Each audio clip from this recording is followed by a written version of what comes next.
Hello and welcome back, and thank you for coming back to join me as we peel back the layers. Today we continue on the journey exploring how childhood negative imprints can still be affecting us in our adult life. Every week for 4 weeks we're on this journey together, peeling back the layers that may have arisen or have been there all the time and been affecting your life. This is week 3. Again, if you've just joined us and this is your first visit on this journey, go back and watch episode 1 and 2, then come back and watch this episode. Otherwise, what I'm sharing will be confusing and basically it will make no sense to you on whatsoever. So a quick recap on what we are covering.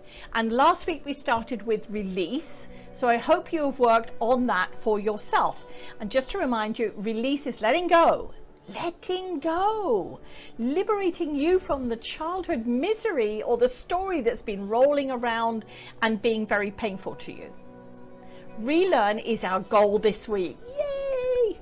Accepting what happened and then understanding it was not of our doing, and knowing that as it opens us up, it also allows us to move forward. And next week is our final trip on this journey, and that is to return, loving, caring, and letting yourself be that beautiful vibrational soul you know you are. And it's about time you started loving you. Okay, so last week I shared the first of the 3 key ways for you to begin this transition, and I will emphasize begin. You're starting, because we all have to start somewhere. A bit like deciding to go on a diet. None of us want to be on it for one day, and then when we're going to it and we're still on it in a month or 2, we start to lose weight and then we feel really good about ourselves. So there is no easy button in life, not to do with releasing and recalibrating pent up or delved down issues. All right, so this is me assisting you to peel back the layers, which is what we began last week as we released. So I hope you did that. If you've got any questions, then put them below. I'm always here to try and assist you. I don't have all the answers. I can only release and share things that I've learned, and maybe I'm not the person that can help you, but I'm trying today. So today is step 2. Time for you to relearn and reload. Past negative childhood experiences can create emotional blocks, even create self-sabotaging behaviors. They become part of our defense mechanism without us even realizing it. The mind is the most powerful tool we own. Yes, we own it. Both the positive and the negative thoughts that reside within us. So this is about your awareness and what you feed your mind. So you need to sit down and connect to your mind. Think of your mind like a computer. Every now and again, there are new updates that need to be uploaded. Yeah, right? It's annoying. Of course it is. And any programs that have glitches or don't work need to be deleted, and new coding is implanted. And like any new program, we have to learn how to use it. Be gentle with ourselves. You be gentle with you. You can create the change you want, but you first have to identify how to play the game. And it is a game. Just like one you would play as a child. Do you remember that as a child you never felt limited when you played any game? You just did something because you could. You wanted to, no question. So at this point, it is time to relearn that strategy. Find that childlike greatness you once felt. You once were. Just like relearning to ride a bike.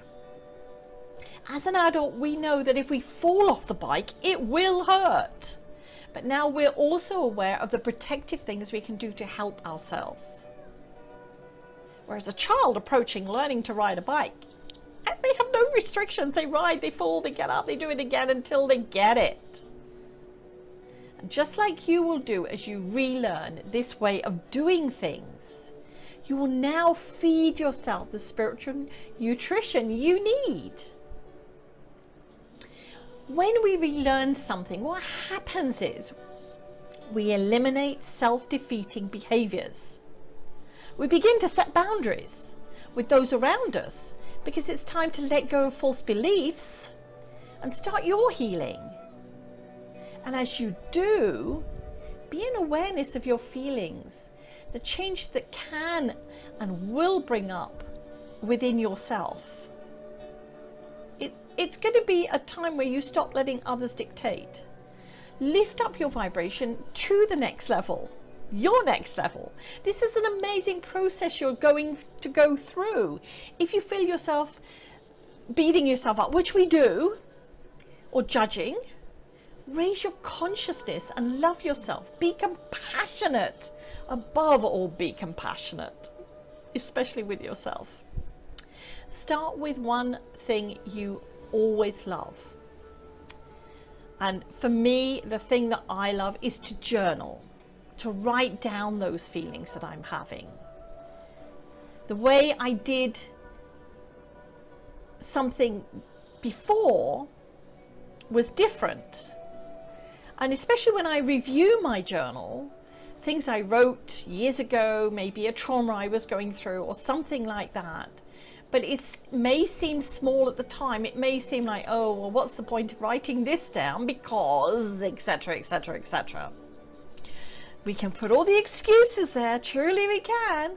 Hey, guilty as charged. I've done it. But here's the thing. If I want to make those changes in me, for me, then I need to make time for me.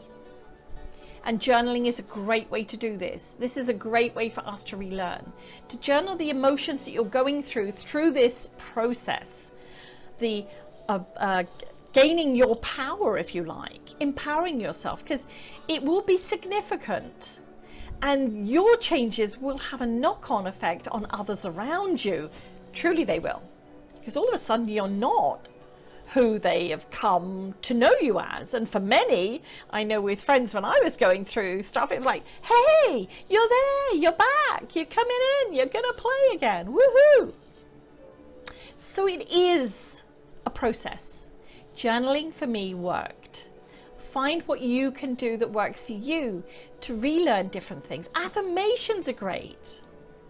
Okay, there's lots of different ways that you can do this. But you have to recalibrate, reset, relearn, and reload what you want into that mindset, into your beingness. Okay? So before we finish, I'm going to pull a card from the Vibrational Earth Children to see what our inner child is giving us. I'm going to shuffle away and see what card comes out just to help us. Oh, there's the card. And thank you very much, Spirit. As always, I'm going to read it from the book, and it is, okay, I'm not going to tell you what it is till I find it in the book. LMN, if you can tell that you're going through the book. Okay. So, new something, and this is a new something. Like going on a diet, giving up smoking or something like that. We have to learn and create a process that works for us. So new something. When we learn or see something new to us, sometimes it can be a little bit frightening. Of course it can, because we don't understand what is going on. But the vibrational joy of discovery can be fun. A new baby, a new game, a new home, a new friend, a new parent, a new school, a new word, or a new country. There are so many things that can be different to what we're used to. So identify a new something every day, because there are lots of different things we can learn about and embrace. What is it today? Today we're relearning and reloading. How about that? So here's the lovely mantra. Vibrational Earth Children embrace new things because they are open and accepting. This is you, your journey, your newness. So are you open and accepting? I hope so. This is your time to relearn and reload who you really are, for you, for nobody else, for you. So next week, we take the final step, looking inside childhood impacts and how you can empower yourself when we'll discuss the final chapter in this series, which is return. Vibrational blessings to you.